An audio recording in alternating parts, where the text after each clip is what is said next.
Кажется, вроде не так уж и много, но на самом деле вот эта вся жижа превращается в огромное количество кубических метров, которые нужно выносить и убирать.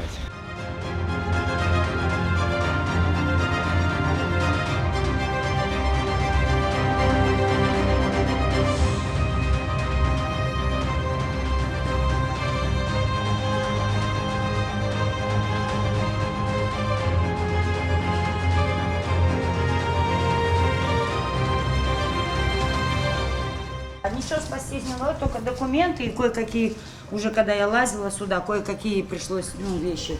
А так все осталось здесь. Вот уровень воды, чтобы вы понимали. Это уже стало, а было вот. Все здесь повыплавало.